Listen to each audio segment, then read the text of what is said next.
live from the National News Studio, Sri Lanka.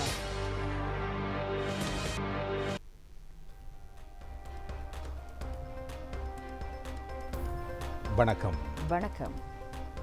இலங்கையில் பல விருதுகளை வென்ற முன்னோடி அலைவரிசையின் இரவு 7 மணி தேசிய தொலைக்காட்சியின் பிரதான செய்திகளுடன் இணைந்திருக்கும் நாம் ராதிகா வின்சன், ஏபிஎம் நிஸ்ரீன். முதலில் தலைப்புச் செய்திகள்.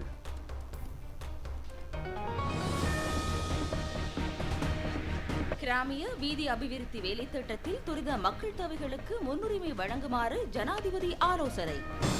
நாட்டில் ஆரம்பிக்கப்பட்டுள்ள சகல அபிவிருத்தி திட்டங்களையும் துரிதமாக நிறைவு செய்யுமாறு பிரதமர் வலியுறுத்தல். வழக்கு விசாரணைகளை துரிதப்படுத்துவதற்காகவே நீதிமன்ற கட்டமைப்புகளில் மாற்றம் மேற்கொள்ளப்பட்டு வருவதாக அரசாங்கம் தெரிவிப்பு. பதுளை மாவட்ட வைத்தியசாலைகளுக்கு முழுமையான வசதிகளோடு ஆம்புலன்ஸ் வண்டிகள் கையளிப்பு. இந்துக்களின் முக்கிய விரதங்களில் ஒன்றான ஆடி அமாவாசையை முன்னிட்டு ஆலயங்களில் விசேட பூஜைகள். மன்னார் மடுத்திருச்சபையின் ஆவணி திருவிழா எதிர்வரும் 15ஆம் தேதி ஆரம்பம். ரஷ்யா மேற்கொண்ட வான் தாக்குதலில் 12 யுக்ரைனியர்கள் பலி.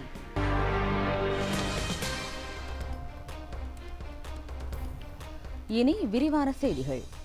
கிராமிய வீதி அபிவிருத்தி வேலைத்திட்டத்தின் போது மாவட்ட குழு கூட்டங்களில் முன்வைக்கப்படும் துரித மக்கள் தேவைகளுக்கு முன்னுரிமை வழங்குமாறு ஜனாதிபதி அனுரகுமார திசாநாயக்க உரிய அதிகாரிகளுக்கு ஆலோசனை வழங்கியுள்ளார். நெடுஞ்சாலைகள் அபிவிருத்தி அமைச்சோடு தொடர்பில் நேற்று இடம்பெற்ற 27வது பூர்வாங்க வரவு செலவு திட்ட கலந்துரையாடலின் போது ஜனாதிபதி இதனை தெரிவித்தார். இந்த கலந்துரையாடல் ஜனாதிபதி செயலகத்தில் இடம்பெற்றது. இந்த வருடத்திற்குள் முன்னெடுக்கப்படும் வேலைத்திட்ட மீளாய்வு மேற்கொள்ளப்பட்டது. பொருளாதார நெருக்கடிக்கு மத்தியில் 2022ஆம் ஆண்டில் இடைநிறுத்தப்பட்ட அனைத்து வீதி அபிவிருத்தி வேலைத்திட்டங்களையும் மீள ஆரம்பிக்குமாறு ஜனாதிபதி உரிய அதிகாரிகளுக்கு ஆலோசனை வழங்கினார். வீதி அபிவிருத்தி அமைச்சினால் இம்முறை வரவு செலவு திட்டத்தினூடாகவும் டித்வா அனர்த்த நிவாரணத்தினூடாக ஒதுக்கப்பட்ட 402 பில்லியன் ரூபாய் நிதித் தொகையின் கீழ் முன்னெடுக்கப்படும் வேலை திட்டங்களின் முன்னேற்றம் மற்றும் எதிர்கால திட்டமிடல் தொடர்பிலும் கலந்துரையாடப்பட்டது. மத்திய அதிவேக நெடுஞ்சாலையில் 4வது கட்டத்தின் கீழ் உத்தேசிக்கப்பட்டுள்ள குருநாகல் கலைவல வீதி மற்றும் ருவான்புர அதிவேக நெடுஞ்சாலை திட்டமிடல் தொடர்பிலும் கவனம் செலுத்தப்பட்டது. மத்திய அதிவேக நெடுஞ்சாலையில் கடவத்த மீரிகம வரையான பகுதி மற்றும் துறைமுக உள்நுழைவு பாதையை அமைத்தல், மத்திய அதிவேக நெடுஞ்சாலையின் 3வது கட்டத்தின் கீழ் முன்னெடுக்கப்படும் பொத்துகர கலகிதர வரையான பகுதி உள்ளிட்ட அதிவேக நெடுஞ்சாலை நிர்மாணிப்பு வேலை திட்டத்தின் தற்போதைய நிலைமை மற்றும் முன்னேற்றம் தொடர்பிலும் மீளாய்வு செய்யப்பட்டது.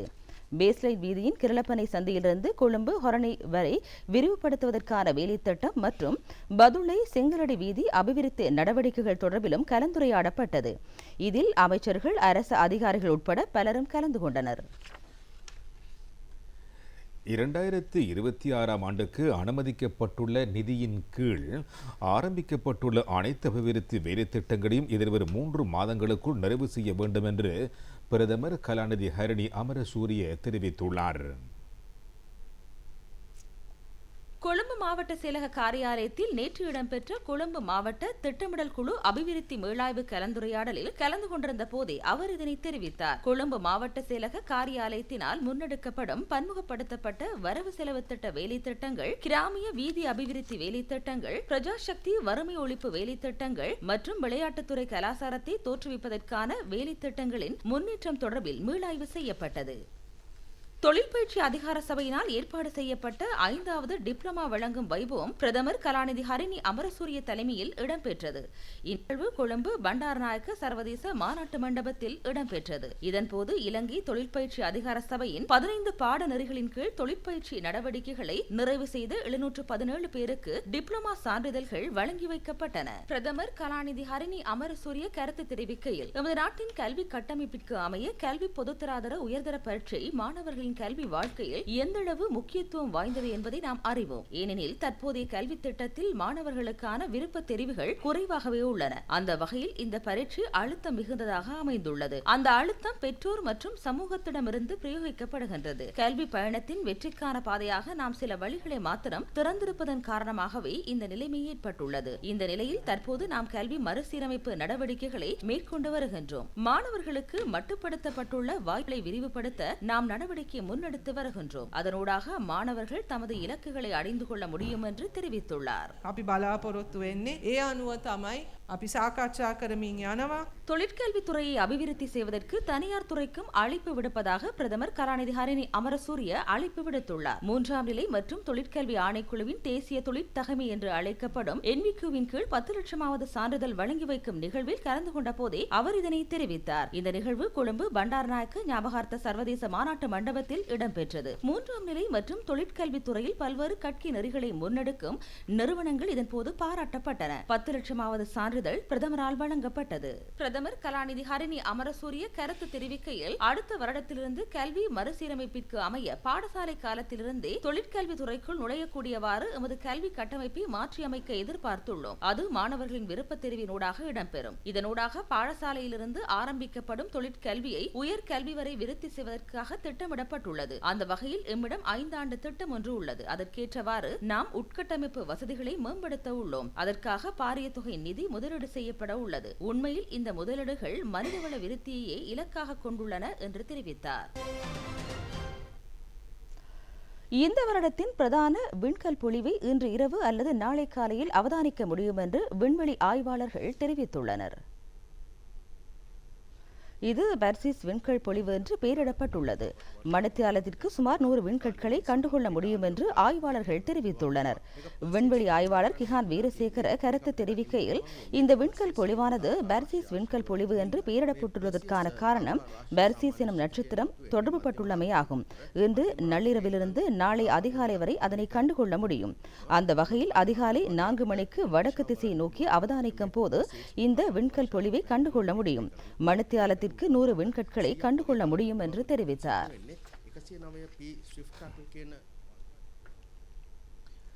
முன்னாள் ஜனாதிபதி மஹிந்த ராஜபக்சவின் மகன் யோசித்த ராஜபக்ச இன்று குற்ற விசாரணை திணைக்களத்துக்கு அழைக்கப்பட்டிருந்தார். வாக்குமூலம் ஒன்று பெற்றுக்கொள்வதற்காகவே அவர் இவ்வாறு அழைக்கப்பட்டுள்ளார். தீர்வை வரியின்றி வாகனம் ஒன்று இறக்குமதி செய்துள்ள நபர் ஒருவரின் கூற்றுக்கு அமைய யோசித்த ராஜபக்ச இவ்வாறு குற்ற விசாரணை திணைக்களத்துக்கு அழைக்கப்பட்டுள்ளார். விளக்குமறியலில் வைக்கப்பட்டுள்ள சுகீஸ்வர பண்டாரவின் பிணை கோரிக்கை இன்று கொழும்பு நீதிவான் நீதிமன்றத்தால் ரத்து செய்யப்பட்டது. அதற்கமை அவர் 2025ஆம் தேதி வரை விளக்குமறியலில் வைக்குமாறு உத்தரவு பிறப்பிக்கப்பட்டது. முன்னாள் ஜனாதிபதி கோட்டாபய ராஜபக்சவின் பிரத்யோக செயலராக கடமையாற்றிய காலப்பகுதியில் ஜனாதிபதிக்கான செலவு தலைப்பின் கீழ் 2 சம்பளங்களை பெற்றுக்கொண்டுள்ளதாக அவர் மீது குற்றம் சாட்டப்பட்டுள்ளது.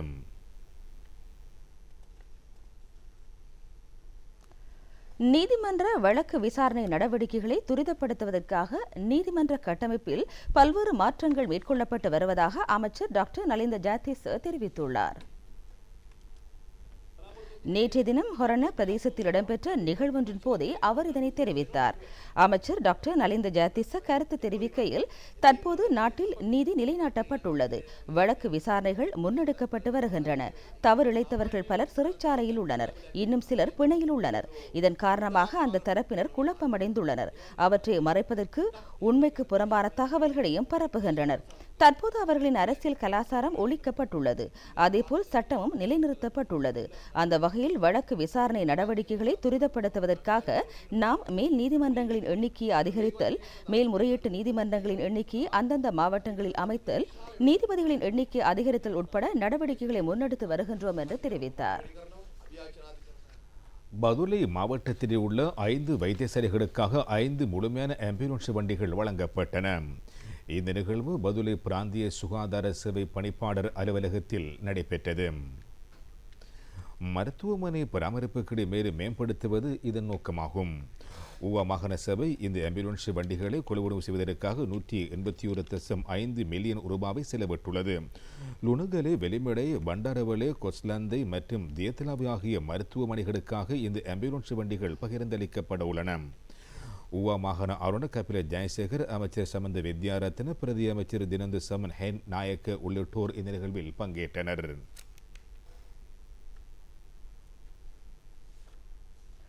இந்துக்களின் புனித விரதங்களில் ஒன்றான ஆடி அமாவாசை தினம் இன்றாகும்.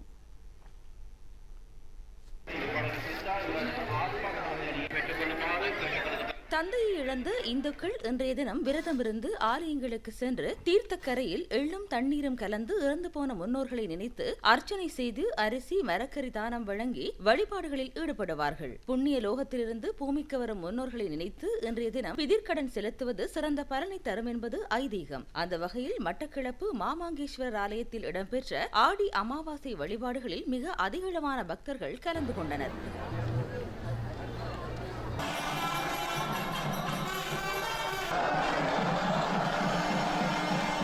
அம்பாறை மாவட்டத்தில் உள்ள பல கோவில்களிலும் ஆடி அமாவாசை தினத்தை முன்னிட்டு விசேட பூஜை வழிபாடுகள் இடம்பெற்றன. திருக்கோவில் ஸ்ரீ சித்திரவேலாயுத சுவாமி ஆலய ஆடி அமாவாசை நிகழ்வுகள் இன்று இடம்பெற்றன. ஆலய மூலமூர்த்திக்கான பூஜைகள் இடம்பெற்றதைத் தொடர்ந்து பல்லாயிரக்கணக்கான அடியார்கள் புடைசூழ தீர்த்தோற்சவம் இடம்பெற்றது. ஆலய தலைவர் சுரேஷ் தலைமையில் இடம்பெற்ற பூஜை வழிபாடுகளை சிவஸ்ரீ பீனா சண்முகேஸ்வர குருக்கள் தலைமையிலான சிவாச்சாரியார்கள் மற்றும் சிவஸ்ரீ அங்குசநாத குருக்கள் ஆகியோர் நடத்தி வைத்தனர்.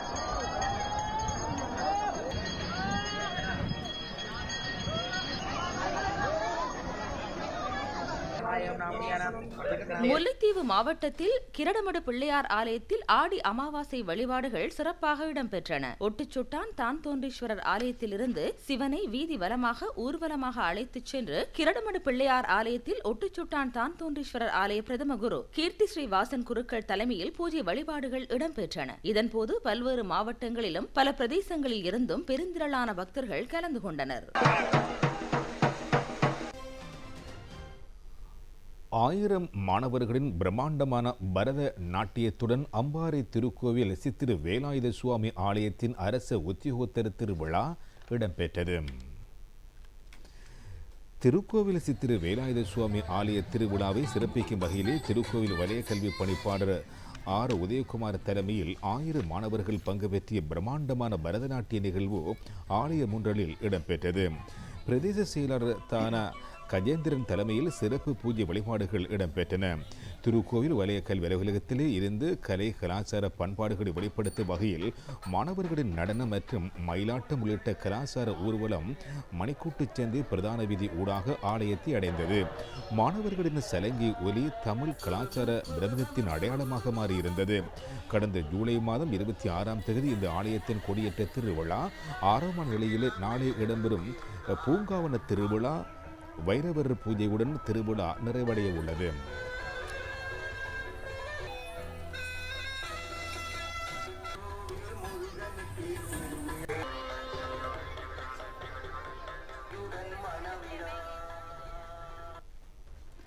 விளம்பர இடைவெளியின் பின்னர் செய்திகள் தொடரும்.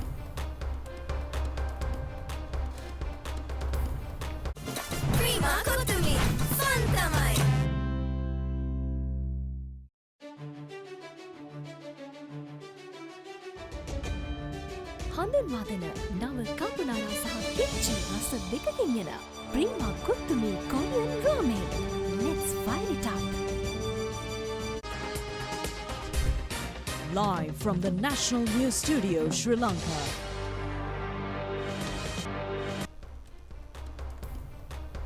செய்திகள் தொடர்கின்றன. ஹெலோ க்ளோத்திங் மற்றும் ஃபவுண்டேஷன் கார்மெண்ட்ஸ் ஆகிய ஆடை தொழிற்சாலை பணியாளர்களின் உரிமைகள் பாதுகாக்கப்படும் என்று இலங்கை முதலீட்டு சபை தெரிவித்துள்ளது. இது தொடர்பில் அறிக்கையொன்றை வெளியிட்டுள்ள முதலீட்டு சபை தமது அனுமதியுடனான நிறுவன பணியாளர்களின் உரிமைகளை பாதுகாப்பதற்காக தாம் அர்ப்பணிப்போடு செயற்படுவதாக குறிப்பிட்டுள்ளது. இந்த நிறுவனங்களில் சேவையாற்றும் சகல பணியாளர்களுக்கும் குழும மறுசீரமைப்பு திட்டத்தின் கீழ் எமரல் க்ளோத்திங் பிரைவேட் லிமிடெட் நிறுவனத்திற்கு மாற்றப்பட்டுள்ளதால் அவர்களின் வேலைவாய்ப்பு பாதுகாப்பாக உள்ளது என்றும் அந்த அறிக்கையில் குறிப்பிடப்பட்டுள்ளது. இலங்கை முதலீட்டு சபையின் தொழில்துறை உறவுகள் திணைக்களத்திற்கு வழங்கப்பட்ட உத்தியோகபூர்வ உறுதிப்படுத்தலின்படி மொத்தம் 3674 ஊழியர்கள் 2 கட்டங்களின் கீழ் அந்த நிறுவனத்தில் இணைக்கப்பட்டுள்ளனர். எமரல் க்ளோத்திங் பிரைவேட் லிமிடெட் வெளியிட்டுள்ள உறுதிப்படுத்தல் கடிதத்தின்படி அந்த அனைத்து ஊழியர்களின் சேவை தொடர்ச்சி, சேவை காலம் மற்றும் நிலுவை சேவை நிபந்தனைகள் என்பன எதுவித மாற்றமும் இன்றி தொடர்வதோடு வேலை வாய்ப்பும் தடையின்றி பேணப்படும் என்று முதலீட்டு சபை குறிப்பிட்டுள்ளது. முல்லைத்தீவு மாவட்ட மீன்பிடி ஒருங்கிணைப்பு குழு கூட்டம் முல்லைத்தீவு அரசாங்க அதிபர் ஆனா உமா மகேஸ்வரன் தலைமையில் இடம்பெற்றது. இந்த நிகழ்விலே கடற்றொழில் நீரியல் மற்றும் கடற்வளங்கள் அமைச்சர் ராமலிங்கன சந்திரசேகருடன் இணைந்து முக்கிய பாராளுமன்ற உறுப்பினர்கள், திணைக்கள அதிகாரிகள், கடற்படையினர் உள்ளிட்டோர் கலந்து கொண்டனர். குறித்த கலந்துரையாடலின் போது முல்லைத்தீவு மாவட்டத்திலே தடை செய்யப்பட்ட கடற்றொழில் நடவடிக்கையினை கடற்படையினரின் உதவியுடன் எவ்வாறு கட்டுப்படுத்துவது என்பது தொடர்பாகவும் நன்னீர் மீன்பிடி உற்பத்தி மற்றும் மீன் வளர்ப்பினை அதிகப்படுத்துவதற்கான நடவடிக்கைகள் குறித்தும் விரிவாக கலந்துரையாடப்பட்டன. இதுவரையிலே வவுனியா வடக்கு நெடுங்கணி பிரதேச செயலக அபிவிருத்தி ஒருங்கிணைப்பு குழு கூட்டம் பிரதேச செயலக கேட்போர் கூடத்தில் இடம்பெற்றது. பிரதேச செயலாளர் அருண சாந்த கலாஞ்சலி தலைமையிலே இடம்பெற்ற இந்த கூட்டத்திலே மாவட்ட ஒருங்கிணைப்பு குழு தலைவரும் பிரதியமைச்சருமான உபால சமரசிங்க மற்றும் வன்னி மாவட்ட பாராளுமன்ற உறுப்பினர்களான மானா ஜெகதீஸ்வரன், காதர் மஸ்தான் மற்றும் சத்தியலிங்கம் ஆகியோர் கலந்து கொண்டனர். இந்த கலந்துரையாடலின் போது பிரதேச எல்லைக்குட்பட்ட மக்களின் அன்றாட பிரச்சினைகள் மற்றும் அபிவிருத்தி திட்டங்கள் தொடர்பாக விரிவாக ஆராயப்பட்டன.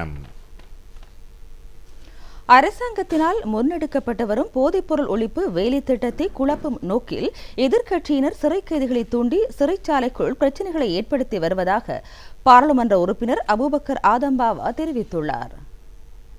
சாய்ந்தபரதில் வீடற்ற பயனாளிகளுக்கு வீடுகளை அமைத்துக் கொடுப்பதற்கான அடிக்கல் நாட்டும் நிகழ்வில் பிரதம அதிதியாக கலந்து கொண்டிருந்த போது ஊடகவியலாளர் ஒருவரால் முன்வைக்கப்பட்ட கேள்வி ஒன்றுக்கு பதிலளிக்கும் போதே அவர் இதனை தெரிவித்துள்ளார்.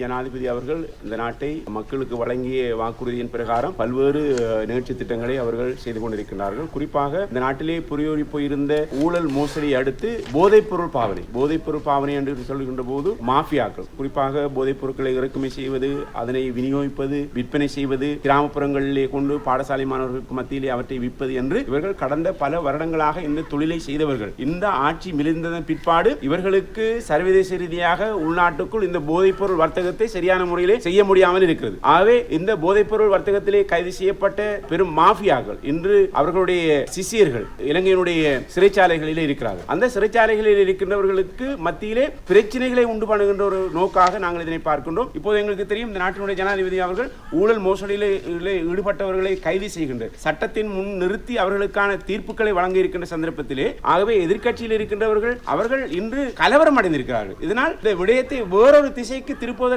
இவர்கள் அவர்களுடைய சகாக்கள் வந்து சிறையிலே வாடுகின்றார்கள். அவர்கள் உள்ளாக இந்த விடயத்தை இவர்கள் இன்று பூதாகரமாக மாற்றுவதற்கு, நாட்டிலே குழப்பத்தை ஏற்படுத்துவதற்கு, இனவாதத்தை ஏற்படுத்துவதற்கு இவர்கள் முயற்சிக்கிறார்கள் என்பதுதான் இன்று இருக்கின்ற கேள்வியாக காணப்படுகிறது.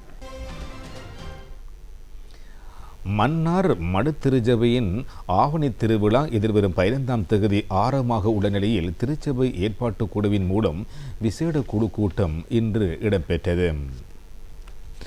மன்னார் மாவட்ட அரசாங்க அதிபர் கனகேஸ்வரன் தலைமையில் இடம்பெற்ற குறித்த கலந்துரையாடலில் மன்னார் மறைமாவட்ட ஆயர் அந்தோணி பிள்ளை ஞானப்பிரகாசம் ஆண்டகை, மன்னார் மறைமாவட்ட குரு முதல்வர் அருட்தந்தை பி. கிறிஸ்து நேசரத்தினம் அடிகளார் மற்றும் மடுத்திரத்திரத்தின் அருட்தந்தை எஸ்.ஜே. போப்பி சூசி அடிகளார் உள்ளிட்டோர் கலந்து கொண்டனர். பாடசாலை விடுமுறை நாட்கள் என்பதால் 15 லட்சத்துக்கும் அதிகமான மக்கள் இம்முறை மடுத்திருத்திரத்துக்கு வருகை தரலாம் என்று எதிர்பார்க்கப்படுவதால் போக்குவரத்து, சுகாதாரம், மருத்துவம், குடிநீர், மின்சாரம், பாதுகாப்பு தேவைகள் தொடர்பாக விரிவாக கலந்துரையாடப்பட்டன.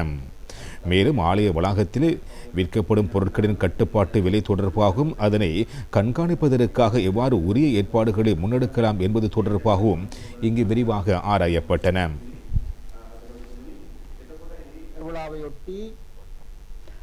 கிளிநொச்சி போலீஸ் பிரிவுக்குட்பட்ட A9 வீதியின் 155வது மைல்கல் பகுதியில் இன்று இடம்பெற்ற விபத்தில் லாரியின் உதவியாளர் சம்பவ இடத்திலேயே உயிரிழந்துள்ளார். வீதியோரத்தில் நிறுத்தி வைக்கப்பட்டிருந்த லாரி ஒன்றிலிருந்து பொருட்களை இறக்கும் வேளையில் கொழும்பு பகுதியிலிருந்து வந்த லாரி வேக கட்டுப்பாட்டை இழந்து குறித்த லாரியின் பின்புறத்தில் பலமாக மோதியுள்ளது. இவ்வாறு விபத்து ஏற்படுத்திய லாரியின் சாரதி உதவியாளர் சம்பவ இடத்திலேயே உயிரிழந்துள்ளார். குறித்த சம்பவ இடத்திற்கு விரைந்த கிளிநொச்சி போலீசார் சடலத்தை மீட்டு பிரேத பரிசோதனைக்கு அனுப்பி வைத்துள்ளதோடு விபத்து குறித்து மேலதிக விசாரணைகளையும் துரிதமாக முன்னெடுத்து வருகின்றனர்.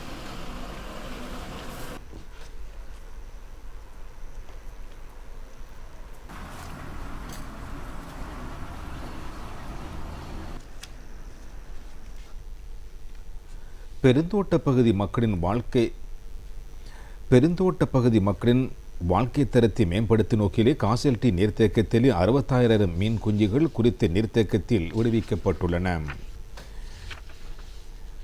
காசல்டி நீர்த்தேக்கத்தின் மீனவர சங்க நிதியத்தின் ஊடாக மெரிகள் இனத்தைச் சேர்ந்த 66,000 மீன் குஞ்சுகள் இவ்வாறு நீர்த்தேக்கத்தில் விடுவிக்கப்பட்டுள்ளதாக நீரியல் வடஅபிவிருத்தி அதிகார சபை தெரிவித்துள்ளது. நீர்த்தேக்கத்திலே விடுவிக்கப்பட்டுள்ள குறித்த மீன் குஞ்சுகள் 6 மாதங்களுக்குள் பெரிதாக வளர்ச்சியடையும் என்றும் அதன் பின்னர் மீனவர்கள் அவற்றை பிடிக்க முடியும் என்றும் குறித்த அதிகார சபை தெரிவித்துள்ளது. அவ்வாறு பிடிக்கப்படும் மீன்களை தோட்டப்பகுதி மக்களுக்கு குறைந்த விலையில் விற்பனை செய்வதுடன் குறித்த பிரதேசத்தில் அமைந்துள்ள சுற்றுலா ஹோட்டல்களுக்கும் விற்பனை செய்ய முடியும் என்றும் நீரியல் வள அபிவிருத்தி அதிகார சபை தெரிவித்துள்ளது.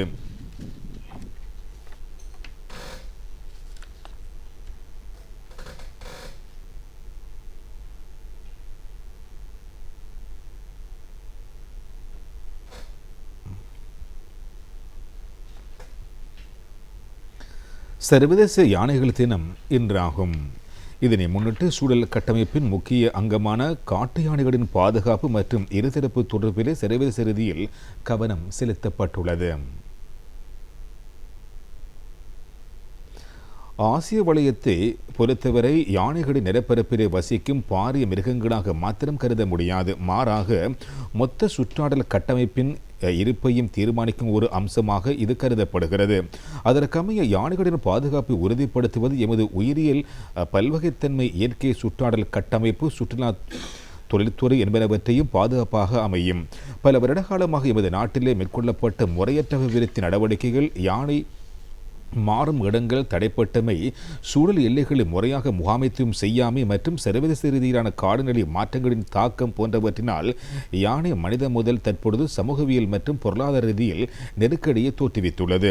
இந்த பிரச்சனையை தீர்ப்பதற்காக ஜனாதிபதியின் நேரடி ஆலோசனைகளுக்கும் வழிகாட்டலுக்கும் அமைய இந்த பிரச்சனைக்கு நிரந்தரமான தீர்வுகளை பெற்றுக்கொள்வதற்கு சுற்றாடல் அமைச்சு நடவடிக்கைகளை முன்னெடுத்து வருகிறது.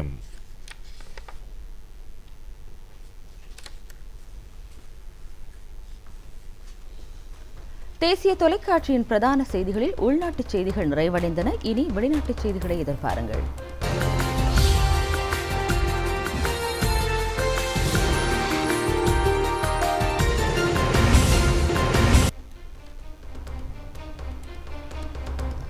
தொடர்வன வெளிநாட்டுச் செய்திகள்.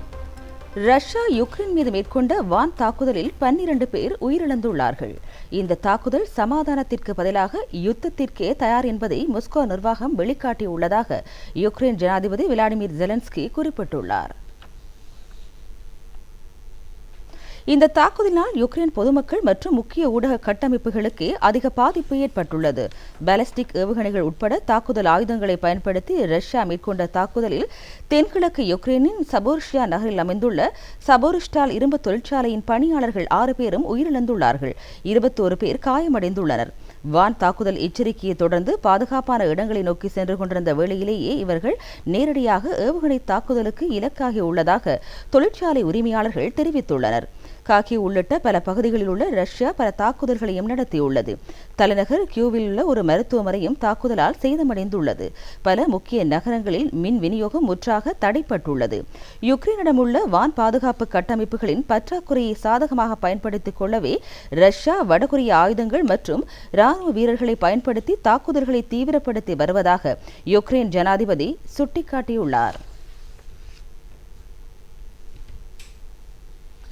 தலிபான் ஆட்சியின் கீழ் ஆப்கானிஸ்தானில் சுமார் 24 லட்சம் சிறுமிகளுக்கு இடைநிலை கல்வி மறுக்கப்பட்டுள்ளதாக யுனெஸ்கோ அமைப்பு தெரிவித்துள்ளது. கடந்த ஆண்டுடன் ஒப்பிடுகையில் கல்வி வாய்ப்பை இழந்த சிறுமிகளின் எண்ணிக்கை 2 லட்சத்தால் அதிகரித்துள்ளதாகவும் விதிக்கப்பட்டுள்ள இந்த தடையை உடனடியாக நீக்குமாறும் தலிபான் அரசாங்கத்திடம் யுனெஸ்கோ கோரிக்கை விடுத்துள்ளது. பெண்கள் மற்றும் சிறுமிகளுக்கு இடைநிலை மற்றும் உயர்கல்வி பெறுவதை முழுமையாக தடை செய்துள்ள ஒரே நாடு ஆப்கானிஸ்தான் மட்டுமே என யுனெஸ்கோ சுட்டிக்காட்டுகிறது. 2021ஆம் ஆண்டு அமெரிக்க படைகள் ஆப்கானிஸ்தானிலிருந்து வெளியேறியதை தொடர்ந்து அதிகாரத்துக்கு வந்த தலிபான் ஆட்சியாளர்கள் 2022ஆம் ஆண்டு மார்ச் மாதத்தில் பெண் பிள்ளைகளுக்கு பாடசாலை கல்வியை தடை செய்தார்கள். அதே ஆண்டு டிசம்பரில் பெண் பிள்ளைகளுக்கான பல்கலைக்கழக கல்வி கிடைப்பதையும் இடைநிறுத்த தலிபான் நிர்வாகம் நடவடிக்கை மேற்கொண்டது.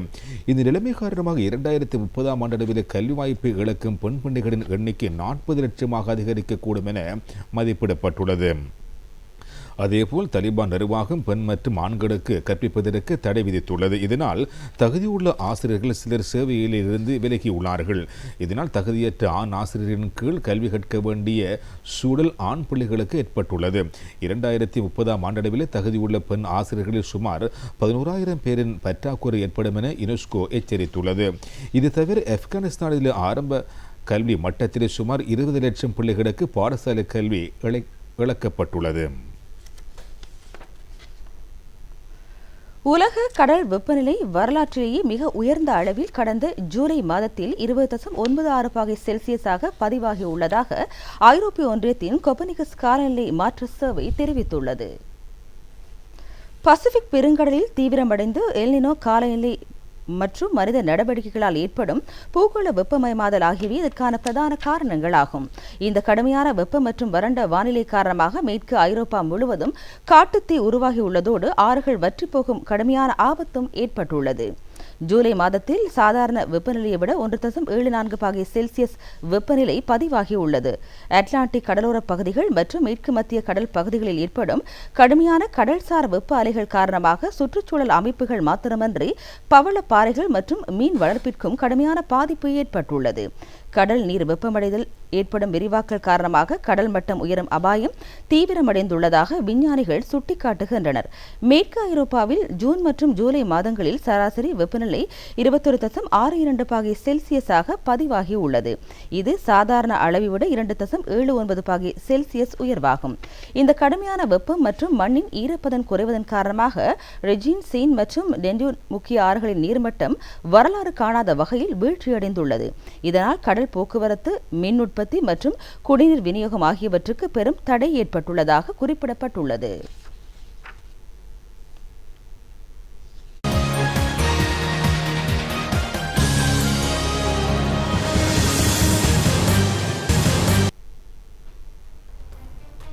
தொடர்வது விளையாட்டுச் செய்தி ஒன்று. 14வது ஆசிய கிண்ண வலைப்பந்தாட்ட போட்டியின் அரையிறுதி சுற்றுக்கு இலங்கை தகுதி பெற்றுள்ளது. ஆரம்ப சுற்றில் இந்திய அணியோடு நேற்று நடைபெற்ற போட்டியில் இலங்கை அணி வெற்றி பெற்றதன் மூலம் இந்த தகுதியை பெற்றது. இந்த வலைப்பந்தாட்ட போட்டித் தொடர் எதிர்வரும் 15ஆம் தேதி வரை ஹாங்காங்கில் நடைபெற உள்ளது. 11 அணிகள் பங்கேற்போடு கிண்ணம் மற்றும் கேடய கோப்பைகளுக்காக இந்த போட்டித் தொடர் ஏற்பாடு செய்யப்பட்டுள்ளது. இதில் கிண்ண பிரிவில் போட்டியிடும் இலங்கை அணி தமது 4வது போட்டியில் இந்திய அணியோடு மோதியது. அந்த போட்டியில் 100க்கு 34 என்ற புள்ளிகள் கணக்கில் இலங்கை அணி அபார வெற்றி பெற்றது. நடப்பு தொடரில் ஒரு அணி பெற்ற அதிகபட்ச புள்ளிகள் இது ஆகும். இலங்கை அணி எதிர்கொண்ட முதல் போட்டி ஹாங்காங் அணியோடு இடம்பெற்றது. அது 57க்கு 57 என்ற புள்ளிகள் கணக்கில் வெற்றி தோல்வியின்றி முடிவடைந்தது. இரண்டாவது போட்டியில் நடப்பு சாம்பியனான சிங்கப்பூர் அணியிடம் 62க்கு 51 என்ற புள்ளி அடிப்படையில் இலங்கை அணி தோல்வியடைந்தது. இலங்கை தமது 3வது போட்டியில் மலேசிய அணியை எதிர்கொண்டது. அந்த போட்டியில் 66க்கு 52 என்ற கணக்கில் இலங்கை வெற்றி பெற்றது. ஆரம்ப சுற்றின் இறுதிப் போட்டியில் இலங்கை அணி இன்று மாலைத்தீவு அணியை எதிர்கொள்கிறது. எதிர்வரும் 14ஆம் திகதி அரையிறுதிப் போட்டிகளும் 15ஆம் திகதி இறுதிப் போட்டியும் இடம்பெற உள்ளன. இலங்கை அணி கடைசியாக 2024 நடைபெற்ற ஆசிய கிண்ண வலைப்பந்தாட்ட போட்டியில் 2ஆம் இடத்தை பிடித்ததோடு 2022 நடைபெற்ற தொடரில் சாம்பியன் பட்டத்தையும் கைப்பற்றியிருந்தமை குறிப்பிடத்தக்கது.